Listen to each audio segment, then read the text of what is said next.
Hello, you're welcome to Across Cultures on Saskatoon Radio CFCR 90.5 FM. I am Owen Steve, your host. On Across Cultures, I have cultural conversations with guests from a diverse cultural background to promote understanding and the ability to acknowledge, respect, tolerate, and integrate cultural differences as enlightened residents of a multicultural society. And this is because it's important for us to foster a sense of belonging. On today's episode, we will be talking about parenting in a multicultural society, especially for a culturally diverse parent. How do you create a balance between your cultural values and those of the host society in which you're raising your children? I am especially excited about today's episode because of the knowledge and experience of my guests. Joining me today is Olawumi Oyetuga. Olawumi is dedicated to empowering others through her multifaceted God-given graces. She is committed to raising well-rounded children and advocates for intentional parenting, drawing from her experiences of over 2 decades of living in Diaspora. Olawumi is a registered nurse, early childhood educator, and a certified positive discipline parent educator. She is a wife and a mom of 3. Now you know why I'm excited about having her on the show today. Welcome to the show, Olawumi. Thank you so much, Owen. It's a pleasure to be here. I cannot wait to glean knowledge from you today. I consider myself a parent in waiting. And I have seen the struggle of my friends and neighbors that are immigrants, culturally diverse people raising children in this part of the world in a multicultural society. So I might not understand the struggle, so to speak, but I have seen it from a distance. And so this is a topic that I find really interesting, a topic that I have spoken with other parents about from an uninformed, onlooker aspect. So it's really interesting to talk about this today. But let me take you a little bit to your profile. Okay. You are a culturally diverse person because you said you have been a parent for over 2 decades in Diaspora. Yes. I want you to tell me more about that and more about why you chose to dedicate your life, your career in being a parenting coach and early childhood educator. Thank you so much for that question, Owen. So I moved here, Saskatoon specifically in 2004. Yes, and when I got here, that's 20 years ago. 20 years, yes, exactly. So when I got here with a 5-month-old baby, thinking I know everything that needs to be known with raising a child, feed them, clothe them, put them to bed and all that. And then she started growing. And I realized, well, I didn't know as much as I thought I knew. And back then we didn't have, cell phones, internet and all that at our fingertips to call back home and ask my parents questions. So I had to glean from the experiences of the other people that I met here that are immigrants like me. And we would all share back and forth. Oh, if you did that back at home, you would get this. This is how you handle this. And we all did that. And I can look back now and I see all of our children, if I'll use it that way, they've turned out well, actually. But I did see that there's some mistakes we made along the way. One of the greatest mistakes that I think we make as parents, whether immigrants or you live where you were born, is sometimes we forget that each child is unique. When it comes to parenting, there is no one size fits all. And the birth order of a child also comes to play. And now for me as an immigrant parent, I'm raising my children in a different culture. So I've had the struggle of, this is how I know I should react. And some of that reaction is actually illegal in Canada. Yes, I would love to talk about that later. Yes. So then there was that struggle of, oh, you can't do this in Canada. Okay, so if I can't do that, then what can I do? So I think that got me into that journey of asking more questions from the parents that I met here, that their kids were older than mine, and watching how they do things. And sometimes even talking to the children that were like preteens and teenagers there, to hear their perspective. And from there, I started learning about the Canadian culture. You know, sometimes we think we know another man's culture based on books, movies especially, and then you live in that culture and you have to ask more questions, not just from parents, but also from the children. And I went to school here also in my 30s, and I was in class with 20-year-old teenagers. And in conversation, I would hear some things they would say, oh, so my dad said that, so my mom said that. And where I'm sitting, I would be in shock of if I dared say that to my parents, like the back of their hand will meet my mouth. And, you know, so you asked the question about why did I go into parent coaching and educating and early childhood education. I realized there's a big gap in the way we transition into a new culture that we move into. Because we want to feel comfortable, we tend to look for people that look like us and we work together. And there's really nothing wrong in that. But when you limit yourself to just your own people, in quote and unquote, your own people, you miss out in learning the real culture of the people that are in that vicinity. Yeah. So what we were able to do, me and my husband, was to kind of have more friends that are Caucasian, born and raised here. We had good neighbors for a long while. We meet people and we try to keep relationships so that we visit them, they visit us, we see how they react to their children. And I tell you, I think the greatest lie we've told ourselves is that our culture is the best culture when it comes to raising children. And sometimes we also believe in the fact that, oh, they don't raise children well here. Well, all the people that I have in my circle that are Caucasians, they're doing a fantastic job with their children. Yeah, majority of them are doing a fantastic job with their children. So we need to get out of the box of thinking my culture is the best when it comes to raising children, or the government is just enabling children in Canada. When I started my work and research into educating people about parenting in Canada, I would always go back to that clause in spanking that says you can't spank a child below the age of 2 and above the age of 12. And I say to people, they've given you 10 years to raise that child, to raise that child well. And spanking doesn't always have to be physical. And there's even a definition around that spanking. But like you said, we'll come to that later. So I don't want to talk too much about that for now. Yeah. Yes. I think discipline is a core part of parenting. Yes. That is also a core differentiating factor from culture to culture. You got that right. That a lot of people struggle with. Yes. And I feel like we need to dedicate a bulk of our time today talking about discipline. But before we even talk about that, I'd like to take you back to talking about being a culturally diverse parent in a multicultural society.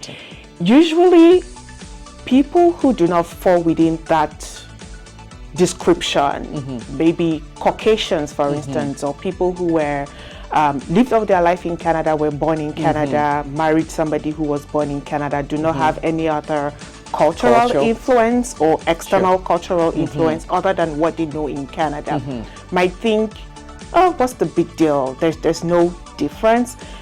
Granted, parenting is on its own a tough job. But can you explain the layer of challenge that is added when you are a parent from another culture within a culture where you are a minority, your culture is a minority? What complexity does that add to parenting? The first complexity that I see as a person of color is the color. The How color. so? So sometimes you might find your children in activities or places where they're the only one with that skin color. So that immediately puts them at a position where they're thinking, do I fit in? How everyone else is doing stuff is different than mine. And you talked about, us being or me being a black woman, and let's even break it down to food. Respect. That's a big one. Yes. And how we react to things. So my child raised in my home where our voices are loud. Naturally Loud. And we don't need to be angry sometimes for our voices to be loud. we just need to be excited. So that child has lived their life in that environment. So now they are outside of my home in another environment, and their loud voice is seen as being aggressive or disrespectful. So then that multicultural layer that you talked about now gives me more work as a parent to let my child know that when you are in this environment, you might have to tone down your voice. As an adult, a professional person, when I'm with my sisters, I talk a different way. But when I'm with my colleagues at work, I talk a different way. I'm not talking about accent here. I'm talking about how body language, tone of voice, volume of my voice, even the words you use. even the words that I use. I might be talking with my African sister at work, and I might use certain terms because I know they will understand me. But then I can't use it with even not just Caucasians alone. There are, like you said, Canada has become very multicultural. So there are other people at my workplace that are immigrants like me. So I can't just assume that they would understand the slang that I would normally just drop into my words. So then our children also go out of home and they might say something. Okay, so when our oldest one was still in daycare, we spoke both languages at home. So then at daycare, she would mix it together. So then they couldn't understand what she was saying. That's your our ethnic language and English language. Yes. So they thought she had a speech impediment, because then she will get frustrated when they don't understand what she's talking about. So that multicultural facet sometimes takes us down. Our children getting labeled sometimes. Yeah. So we had to go through speech therapy for a little while with her. And she's doing very well now. She's final year university. She's a big girl now. So I don't think we can really unwrap the effect of multiculturalism in living in a different culture. It will always be there. And for us as immigrants, we also have to be aware of it and figure out how to maneuver it and explain it to our children also. Another one that I really noticed is when it comes to respect. All over Africa, respect is seen differently. Just even in Africa. I mean, even in Nigeria. Exactly. So in my tribe, if you're greeting an adult, there are certain things you have to do.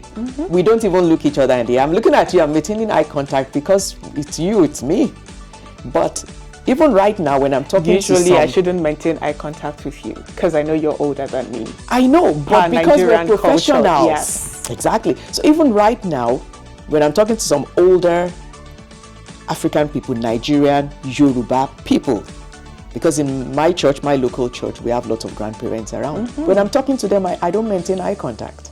Oh, even after 20 years of being here? Because they're just here visiting. So they're not used to this culture. But when I'm talking to a grandparents that have lived here for long, I maintain eye contact because I know they understand. So see, the multiculturalism, it's always going to be there. Yeah, and it's so layered. When you were talking about your earlier experiences with your child, going to speech therapy and trying to, even how the voice the inflection of the voice when she is talking and how that impacts. It just made me realize that a lot of times there's a struggle between helping a child build their identity, between this culture that you hold so dear and the culture they are growing up in. Because whether we like it or not, our children or children of culturally diverse parents that are raised in Canada have more Canadian influence than their ethnic influence. But I see a lot of parents struggle to want to still have that strong cultural influence. So where do you draw a line between I'm trying to help this child build a strong identity, a strong personality? What part of Canadian culture trumps my culture? What part of my culture trumps the Canadian culture? This child is going out having friends. Perhaps most of their friends are Caucasians or Asians, people that were born in this country, raised in this country, didn't grow up having to call older people aunties and uncles, or calling people who are not their mother mommy or grandma. But your child still has to mix with people from your culture. And at times it might look like they have two personalities.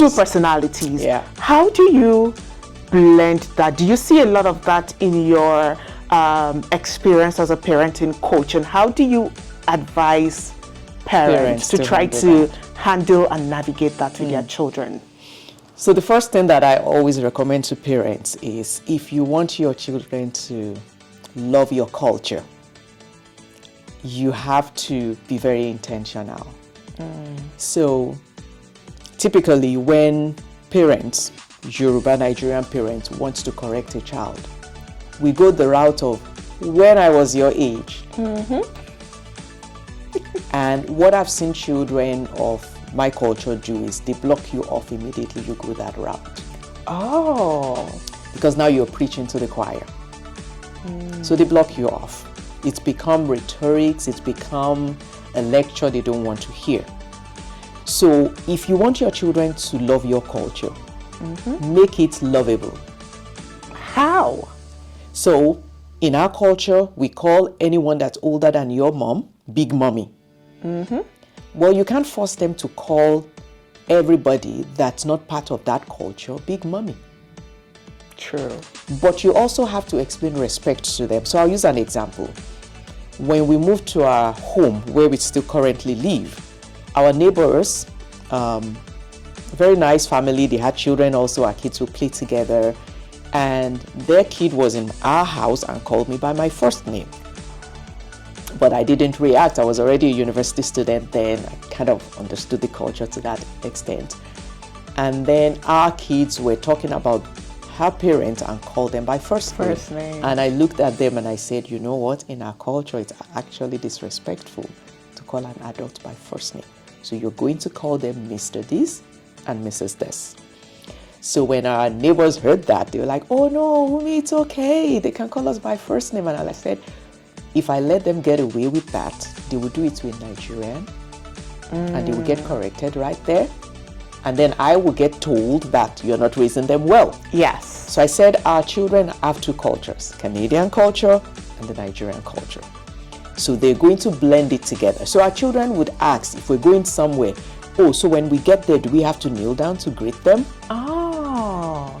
So sometimes I would say, follow my lead. When we get there, if I hug the person and I say, hug auntie or hug uncle, go ahead. But if I get there and you see me on my two knees, you better be following me down the floor. So I believe as parents, we have to help them navigate that. Let them know that just because we have to kneel down to greet an older person doesn't make us their slave or their servant, or that's not stepping down on our rights. That's just how the culture is. And I also like to let people know that. Talk about other cultures also. Let them know that, oh, in India, this is how they greet also. In this culture, this is how they greet also. Every culture has their perspective Yeah. on respect. If you go to visit the Queen of England before she passed, God bless her memory, you know, you don't just stand there and say hi, Queen. Exactly. Even though it's European, right? So every culture has the definition of respect. So I feel that if every parent that's dealing with two cultures would make their home culture lovable, explain the reasoning behind things, which is one of the deficiency of my culture. So I grew up, I'm Generation X. I grew up with our mothers telling us to do things without any explanation. Oh, you don't do that. Oh, you don't sit here to eat. Oh, you know, all of yes, those. Ma. Yeah, Yes, ma. and exactly. And all you had to say is yes, ma, and that's it. But now we're raising this generation that want to know why. Why? And just because I wasn't raised in an environment where they explained the why, or even I didn't even have the guts to ask the why. So now they want the why, and you realize that the world is changing. For our children to thrive in their world, because this world right now is not their world. This is still our world. Yeah. Especially for Generation Alpha, even the Gen Zs to some extent, they're trying to change things. They're making fun of us, actually. That's their way of changing things. By the time they start raising their own children, the world would be totally different than what we see now. So if you've left your home country and you've come to live in diaspora, just know that you're raising those children for this diaspora that you're in. You are the one that sees it as diaspora. Yeah, to them, it's not diaspora. It's their home. It's home. This is all they know. And then let them know, well, there's a culture from where your parents come from. Let's take the Ukrainians, for example, right? It dates back to only God knows how long in Canada and Canadian history. But if you go to a Ukrainian home, you will still see the food, the culture, the clothing. There's Even still the so many language, things. yeah. Exactly. Even the last names, you will still see that culture there. So how have they been able to get their generation after generation to still identify with where they're from? With their heritage. Exactly. So every culture needs to figure out a way to do that. Make your culture lovable for your children by explaining why things are done certain ways and finding what's not working in your culture. There are things that are not working in every culture. Drop it. Yes. Yeah, just drop it. It doesn't make sense. Just drop it. Yes, totally. I hear you there, and I'd like us to talk more about how you have said initially that children are different. The same way parents are different. The mom is different, the dad is different. The way they handle issues are different, just like their children are different. If you're just tuning in, this is Across Cultures on CFCR 90.5 FM. Today I am talking about parenting in a multicultural society, especially for people who are culturally diverse. And I have Olawumi joining me here today. It's been a very insightful conversation. Now I want to talk about the big cut, discipline. Discipline is a core part of parenting.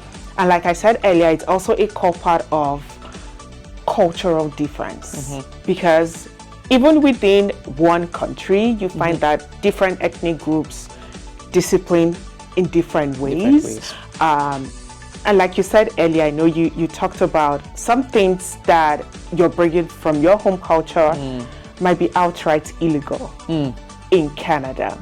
So when a parent is coming from that society where there is a lot more aggressive discipline, so to speak, and they were raised that way. Now they're in a country where they have to learn to adjust. Where does the adjustment start from? Where would you encourage? It's a lot of work. Most people that are parents now, culturally diverse parents, come here as adults. It's a different thing if you were raised here and you kind of already understand the culture and the do's, the don't. You probably came here with your parents as well, so you've learned through your own experience the things they did you didn't like and comparing to your friends. But here you are, an adult coming to Canada.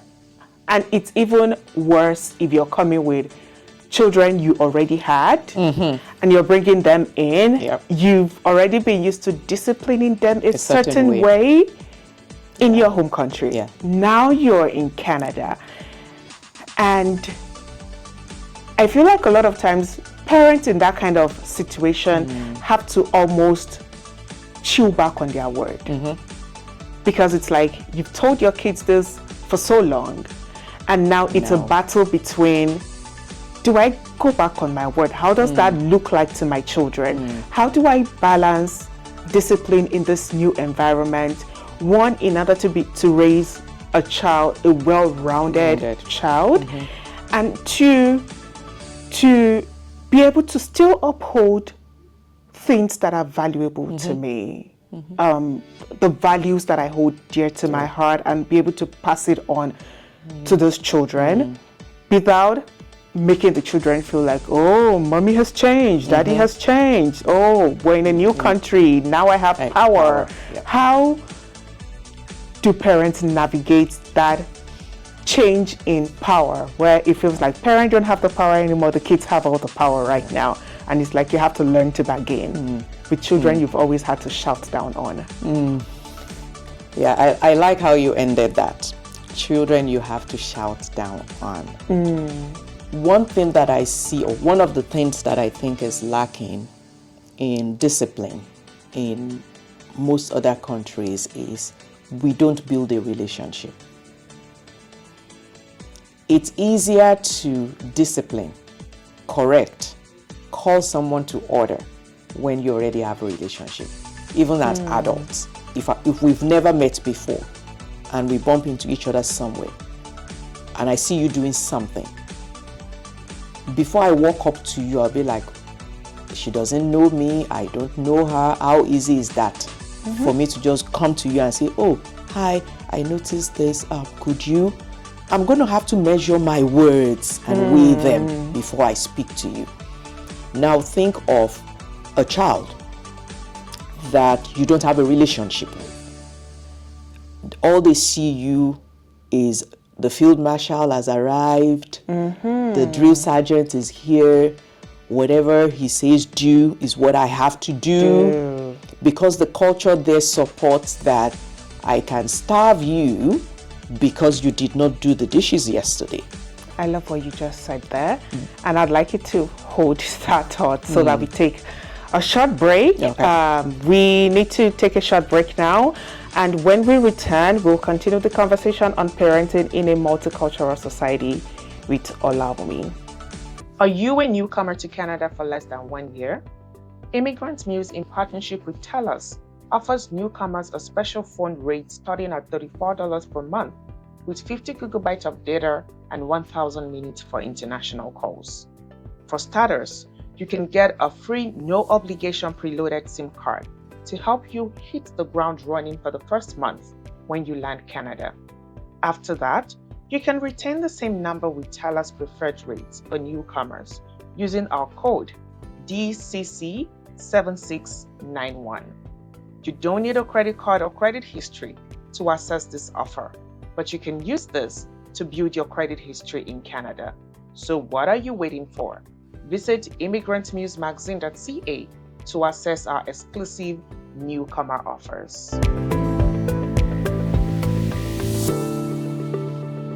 Welcome back to Across Cultures on CFCR 90.5 FM. If you're just tuning in, I have Olawumi here today, a parenting coach, talking about parenting in a multicultural society, especially for culturally diverse parents. And just before we went on the break, we were talking about the big cut, discipline. And I love how you were talking about when children see their parents as the discipline marshal and, oh, daddy is here, you have to stay quiet, you have to behave yourself. I'd like you to continue that thought on why that is not a healthy way, irrespective of the culture you're from. I know you were making that analogy based on most immigrants coming from cultures where that's how they discipline their children.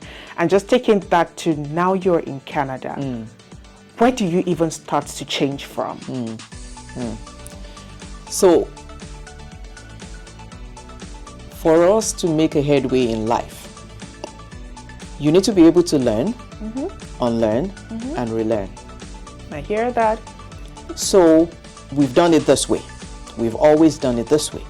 Now we've changed to an environment where how we've always done it is quote and unquote illegal. Illegal. Do you want to go to jail? No. Do you want to lose your children? No. So the only other option here is to do things differently. And as human beings, I think one of the things we struggle with the most is change. And we tend to forget that life is about change. The seasons change. Now we're in fall, we know what's coming next. We don't like it, but it's going to come. Whether we like it or not. It has to come. There's time to plant seeds, there's time to harvest. And every season comes with its own required labor. So whether it's summer, we love summer, you have to mow your lawn. Whether it's winter and you don't like winter, you have to pack the snow. It's the same thing with parenting. There will be the times that you will enjoy it. And there will be the season you ask yourself, why did I have this many children? So when it comes to discipline, it's part of the package. We have to be able to discipline our children. But how? You've come to Canada. You're here to stay for however long you want to stay. So what does the Canadian law say about raising children first? Not even discipline first, raising them. In the Canadian culture, one thing that I like the most is the fact that to a great extent, both parents are involved in their children's life and they develop a relationship.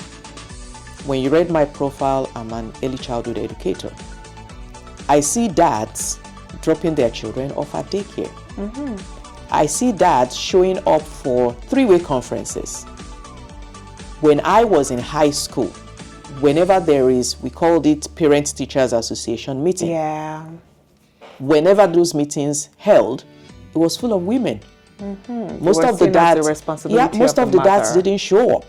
So that's a part of a culture that we need to let go of once you're here. Now back to the issue of discipline.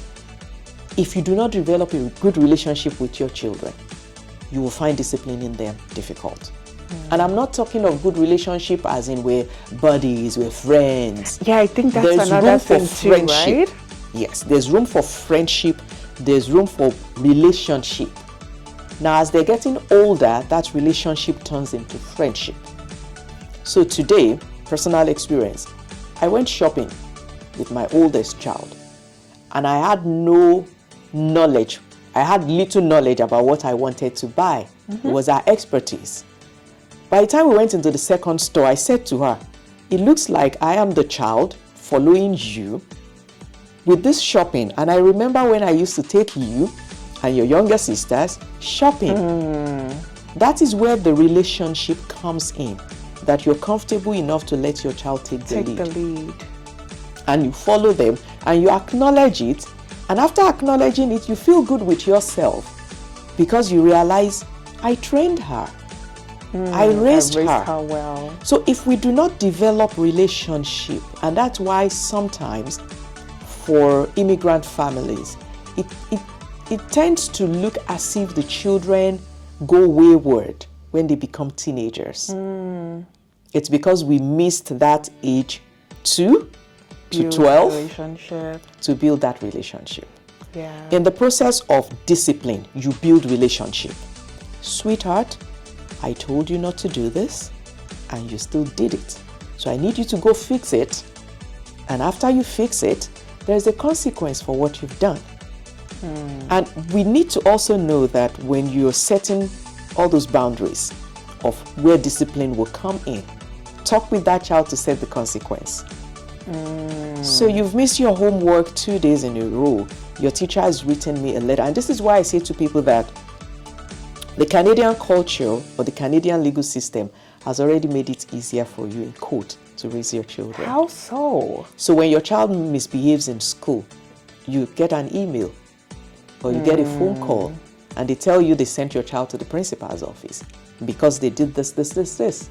So there's discipline within the school system. Maybe not as much as from most of the third world countries, developing countries, but there is still that guideline, there's still that boundary in place. But when you as a parent at home have a high hand and everything is about it's my way or the highway, you have to do it my way. You don't listen to your child. Let's use, for example, with raising teenagers, and they're beginning to decide what they're going to study, or maybe they even want to take a year off college before going to college. We throw all fireworks up and down and go the route of no child of mine. But have you sat down with that child to ask, why are you making that decision? I want to get into your head and know what you're thinking. Now back to discipline. Discipline also entails empowering our children early. So I'm dropping some of the things that I've seen within the Canadian culture that I like. So with working with young children, by age 2, 3, some kids can take their shoes off, attempt to tie their shoelaces if they have, which most kids don't have shoelaces at that age. But they'll do the Velcro, they'll try to put their winter jacket on, they try to do some things for themselves. But in my culture, where I was raised, we dress our kids till they are in grade 2, 3, 4. We still do we beat them in the morning, lotion them up, put everything on there for them. So in the process of teaching your child to take responsibility, you're disciplining them. So I don't want us to always look at discipline as spanking. Spanking is like the last stage of discipline. Or even disciplining as they've done something wrong, so I have to react. Discipline is my reaction to what they've done wrong. But from what I hear, it's like discipline is part of your everyday, exactly, day-to-day living and activity with a child. Exactly. So you train your child. When we get back home, we put our shoes on the shoe rack. And you do the same thing. Role modeling. Yeah. Yeah. Do as I say, not as I do. When we finish eating at the table, we put our plate in the sink. You do the same thing. So there's a cause and effect. So it makes it easier for you when you have to now say, I told you not to bring your Lego building blocks to the living room. And if you do, pack it up immediately. So if you do not do that, I will take it away for 1 week. So at the beginning already, there is a guideline. So in your setting boundaries, setting principles for which our home operates, you already put discipline in there and consequences. So it's not a bad behavior. It's not throwing mean words at your child. But you've already set the consequences as part of the instruction. So that when the child does what they're not supposed to do, they already know what's going to happen. The other part of discipline that I see is, in my culture, sometimes our parents will say things like, especially to the younger kids now, if you do that, I'm going to beat you. But when the child does it, threats. You don't beat them.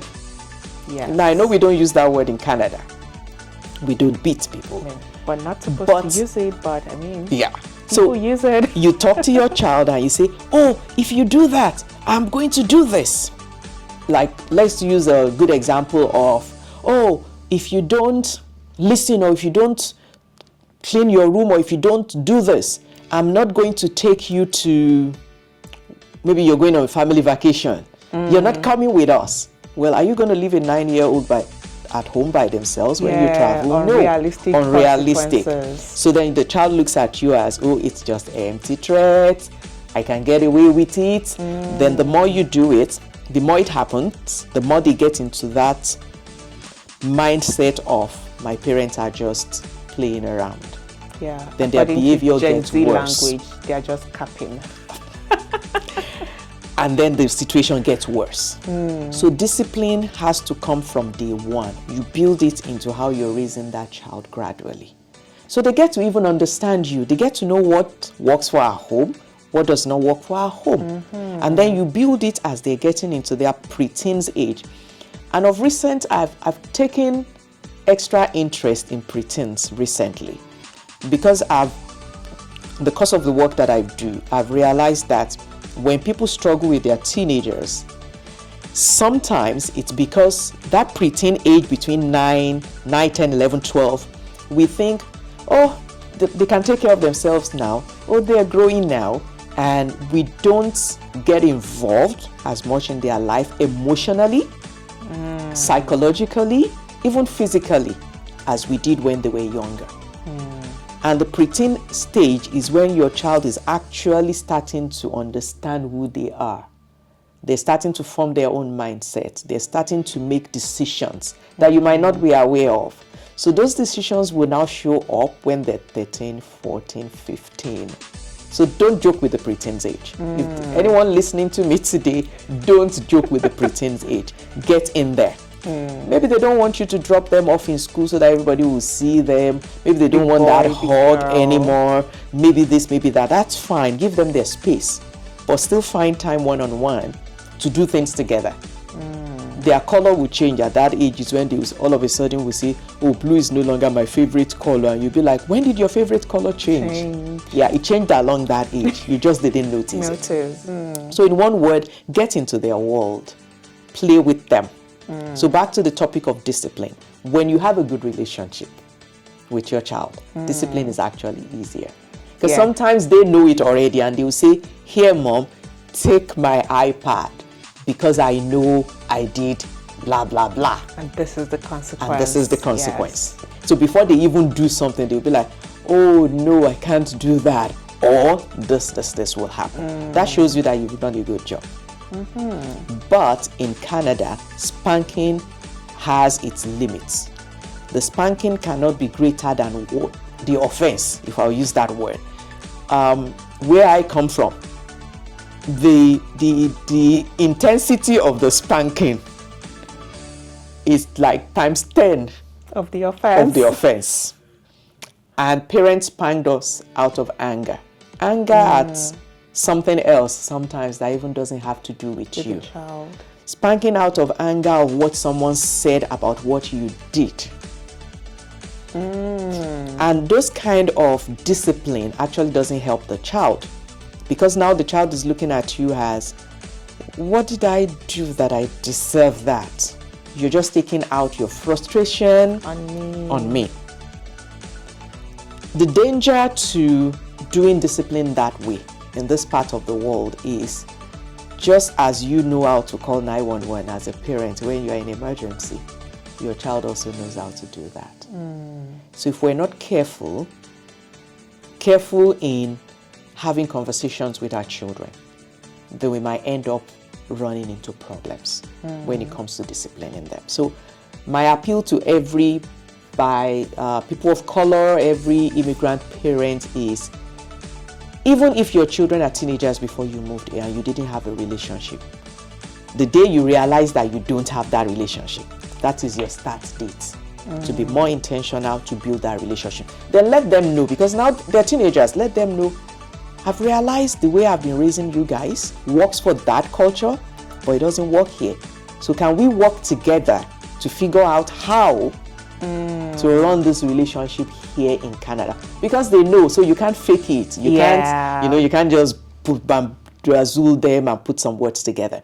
You now have to let them know that, oh, I'm being vulnerable here. Transparency. I see that what I've done where we came from is illegal here, is child abuse by Canadian standard. So we have to figure this out together. You talk a lot about building relationship, and I'm beginning to see that the hallmark of parenting is building relationship. You got that right. But then there comes the mom, the dad, and different children in the family. And a lot of times children are closer to one parent than the other. You might have child A closer to mom, child B closer to dad. And they know that, oh, you are daddy's favorite, I am mommy's favorite, or maybe favorite is not the right word. And children tend to take advantage of that relationship. For the most part, I don't think any parent would intentionally want to put the other parent in a situation whereby they are seen as the bad parent. because the child is closer to the other parent, right?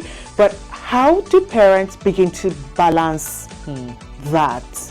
Because a lot of times also I feel like it's not the parents that are intentionally making one child closer. It's maybe by way of experience, personality, naturally one child just gets closer to one parent than the other. How do parents navigate that nuance within a family in such a way that the child or none of the child begins to take advantage of the relationship they have with the parent, and then causing the parent to be at loggerheads with each other? I hear a lot of parents talk and they say things like, oh, you are the trophy parent, or you are the good child cop. Exactly. Good cop. Thank you, that's the word. Good cop, bad cop. I don't even know if that is wrong or right. But whether wrong or right, I've seen children, they know. And they take advantage of that. So how do you encourage, what strategies are available to help parents navigate that in a family? One, not to alienate one child, and secondly, not to make the parents be at loggerheads over how to discipline a child, what to let go of, how to set consequences, and things like that. So the best way that I've seen to handle that is to communicate. So dad and mom, the parent. yes, you need to communicate. Sometimes a child might come to the parents they feel more comfortable with and share a secret. So this is what I do. Okay, your secret is safe with me, but your dad still needs to know. Because remember, your dad is my husband. And I'm not going to keep secrets from him. So I give you 2 days to tell dad by yourself. What if they don't feel comfortable, and don't you fear that you might completely lose the trust of that child and they stop coming to you totally? Which is also another risk, right? It's another risk. So now that, what I just said now also depends on what have they done actually. Okay. So if what they've done is, let's say, oh, I went out with dad's car, and they know they shouldn't have used dad's car. So when you get back, you know you shouldn't have, and you did. Well, for today, I'm not going to say anything. But tomorrow, make sure you report yourself to dad. So I'm not going to cover your sins in court, right? But if a child does something, maybe something simple like, maybe they have pocket money or whatever money, and they decided to go buy ice cream out of it instead of saving it. I might give them a lecture about how the decision was for you to save that money. I might not outrightly tell dad that they bought ice cream with the money they were supposed to save. I might now say, okay, so the next money you're going to get, you have to save more than what you saved this month. Because I have adult children, right? So I can give that example. So you weigh what's going on to decide which one do you have to, for safety reasons. Don't need their permission. That's another thing. Yeah, you don't need their permission to tell your partner. Then also you and your partner will also need to have an agreement about, if I tell you they said this, can you please, calm down, keep it quiet for a little while. Then on one nice day, all of that, sunny day, let's go for a bike ride. I say, oh, so the other day mom was saying this and this happened. But everything still goes back to having a good relationship with your child. If one parent is the bad cop, hammer must always come down, then you might indirectly force your spouse to hide information from you about the children. But then even if that's the case, if it has to do with safety, there's still the need to let the other person know. Now, how do we handle children liking one parent than the other? It's a normal thing. It's a normal thing because we have different personalities. If you're raising different one gender children, when it comes to stuff, like puberty, definitely they want to talk to the gender that's theirs, right? So it might be from me as a mom that dad will get to know that someone started their period. And I would be like, don't say anything, right? Because they're still feeling self-conscious, embarrassed about it and stuff like that. So I think we just have to weigh each situation and figure out, at what stage do I tell? At what stage do I keep it to myself? But when it comes to stuff like maybe coffee or They want money. The girls always like to go to daddy. Daddies and girls, I don't know. They have Soft this. spot. I have no clue what. I'm a daddy's girl too, so Me too. I have a clue actually. So we know how to press their yeah. buttons. So when it comes to that, they will always definitely go to dad because they know mom will say, "What do you need the money for? Did I not give?" No, dad will be like, "Oh, you need money, and you came to me. What do you want to buy? Okay, I'll give you my credit card."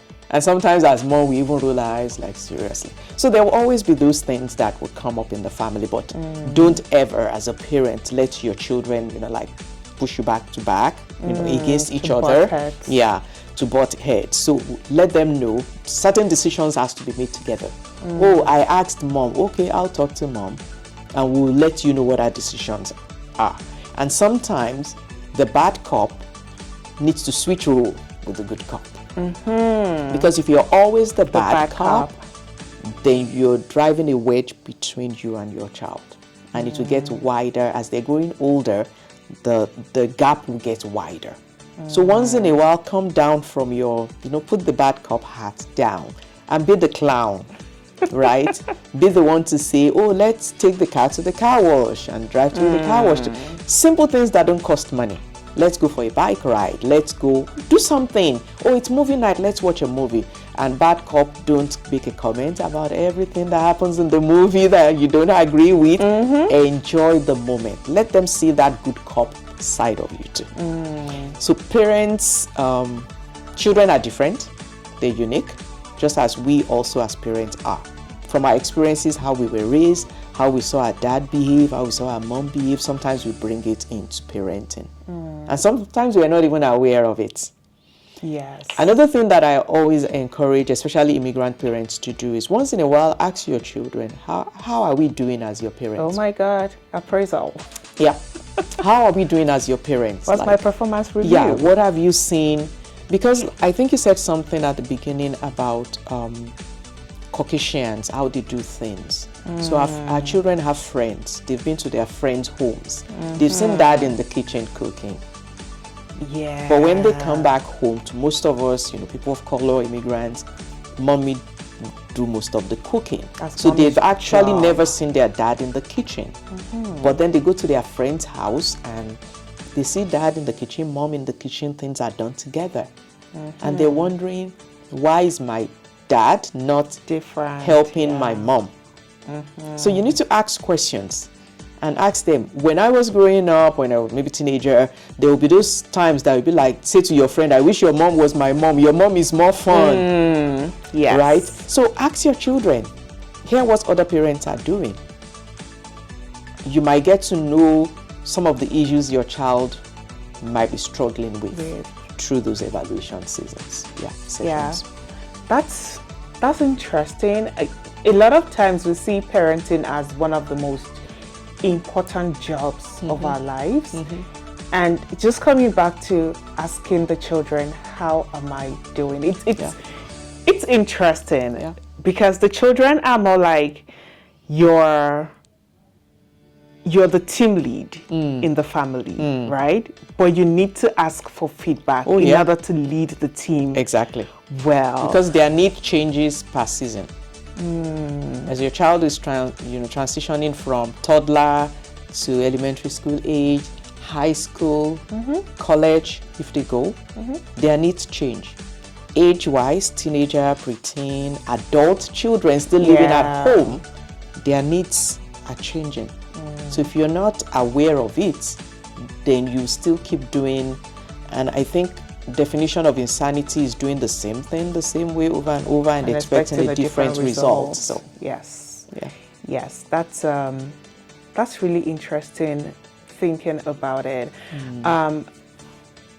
One thing that I know that many immigrant parents struggle with is day-to-day life of an immigrant parent, career, trying to understand the Canadian culture, blending family, children activity, and all of it. A lot of times parents argue, oh, there's just so much that I have to do. And there is. I mean, compared to people who were raised in Canada, grew up, have lived all their lives in Canada, they kind of have a better foundation to get to a point where when they start having children, they have the structure in place already to support building a relationship and doing all the fun stuff with your children. With the children. Most immigrant parents don't have that luxury. Yes. So looking at your experience, what were specific things that you did that helped you in those moments where it feels like life is just too busy? I don't have the time. I'm building my career. I'm trying to find a job. I'm trying to get a house. I'm trying to do this and do that. And maybe it's not even your personal experience. Maybe it's looking back and thinking, really, I could have done this better. There were opportunities for me to do this. What are some of those tips and strategies that parents can use and still manage all the different things they have to do while still building good relationships with their children? That's a very loaded question. And like you said, so I'll backtrack to when I went back to school here for my nursing degree. My two older children, I had one more after school. They were age 3 and 1 when I became a full-time student. Okay. And my husband had a full-time job. So I understand that being busy. So we don't have the luxury of having our lives sorted out before we started having children because we relocated. Yes.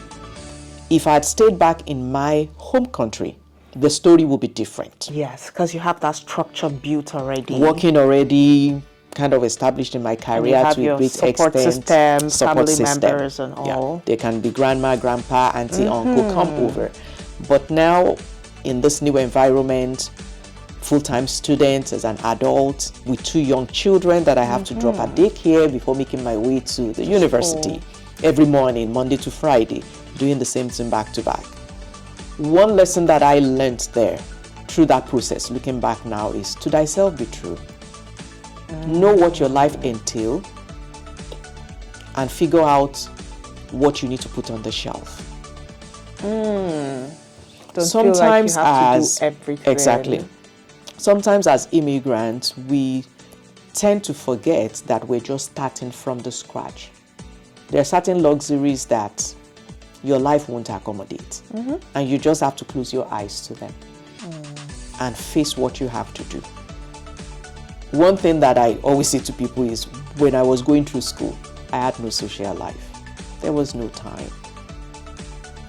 School, assignment, group project, 2 young children that have been in daycare for 9 hours, Monday to Friday. Weekend was family time. We tried to catch up. Look at your life. You're starting afresh. What are the things that you must do now? And what sacrifice would you have to make to figure it out? So if you're planning to go back to school, take a program, how long will it take? Have a family meeting, depending on the age of your children. My family meeting then was just between me and my husband because the 2 were still young. But if they were older, they should be part of that meeting. Like, mommy or daddy is going to be busy. Or maybe you even start working and now you have to work night shifts. And you need to sleep during the day. So your family needs to know that in the morning, just give me this number of hours to sleep instead of you guys running around. So talk about things, and that's where that relationship is very, very key. Talk about things. What do we have to put on the shelf? Must we buy a house now? Probably not. Maybe we should wait 4 or 5 more years when at least one of us is done school and we have a stable income. If I want to go for this 4-year program, maybe you two want to go for a 2-year program. Maybe you should go first. Yours is longer. Do your 4 years, get a job, then I'll go for my 2-year program. Because if we try to run the race of, my age mates in Canada are already here, your stories are different. I said it at the beginning. I was in my 30s when I went back to school of nursing here, and I'm in class with students fresh out of high school, 19-year-olds. So if after school they can afford to go to the gym, to whatever and study at night, I did not have that luxury. In fact, I had to plan my classes when I could to be done by 2:30, 3 p.m. latest. So that gives me like 2 hours in the library before I go pick my children from daycare at 5:30. Because once we get home, how do I study with 2 toddlers? Yeah, it didn't work. So to thyself be true. What do we have to do now? What can wait? Talk with the children if they are old enough. Sometimes the children might, even if they are older teenagers, they might need to go get a job. I know that maybe that salary from their job is for family groceries. Let them know it's for a season. Before we came here, you didn't have to care about how the home financially was operated. Yeah. But now we need your help. It's not child labor. As long as they are at a certain age that they can work, maybe they should get a job. Even if that job will only pay for their clothing, whatever they need to register for. Cell phone. Must they all be in swimming at the same time? Must they all play soccer? Where's the money going to come from? Maybe we should put that on hold for now and do that later. Because everything has seasons. So the season of starting afresh, you have to make sacrifices. There's no other way around it. But don't make the mistake of making a sacrifice that will cost you future peace. And that sacrifice is neglecting your children and letting the TV be their babysitter. You will pay for it later. That is so profound. So many things has struck me today in our conversation. One, the need for building relationship. From all you said, parenting, the hallmark of parenting is building relationship with the children. Whether that relationship is just understanding the role between the child and the parent at the beginning, and then friendship later. But the hallmark is expectations, values. It all builds around that relationship. Yes. And also the importance of communication between the parent and between the parent and the children as well. And I loved how you ended when you said earlier about to thyself be true. And it all comes to evaluation of your circumstances season to season. And also, what do I need to put on the shelf? That is so profound, because it feels like being an immigrant, an adult immigrant, is a rat race. You're always playing catch up. Catch up, that it feels like the moment you feel like, oh, now I have a mortgage. Oh, catch up, I have to have a second mortgage. Oh, catch up, I have to do this. Oh, catch up. You're always playing catch up, and just realizing that it's not a competition. It's not. And the most important thing for parents is not to sacrifice your future peace and your relationship with your children, no matter what you do. Thank you so much. I am going to personally save this episode for when I become a parent, so I can go back to listen to it and say, okay, Oyin, you need to learn. And I'll probably come book a few sessions with you totally fine at by that me. point.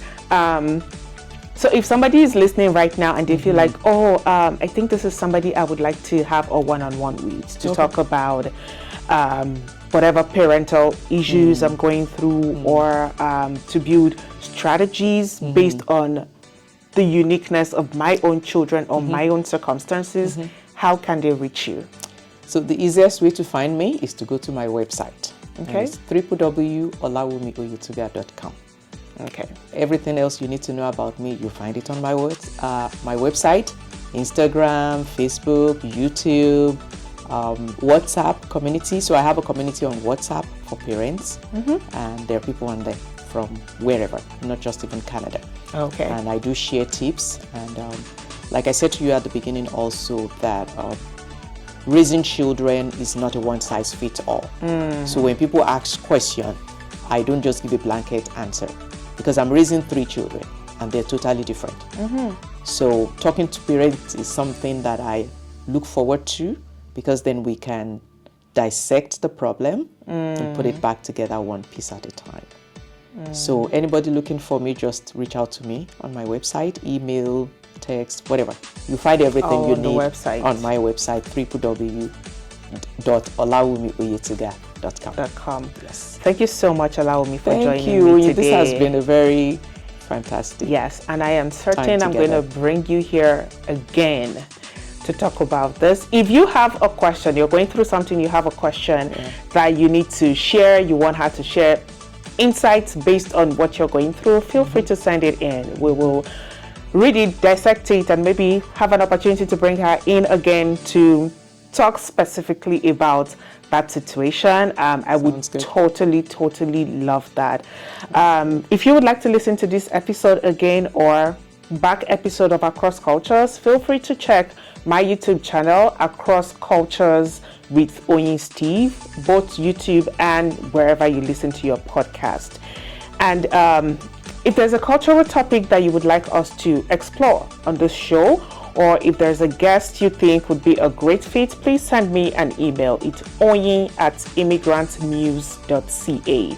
Until I come your way again with another interesting episode of Across Cultures, keep an open mind with curiosity to learn as we all work together to foster acceptance and belonging in our society. I am Oyin Steve, and this is Across Cultures.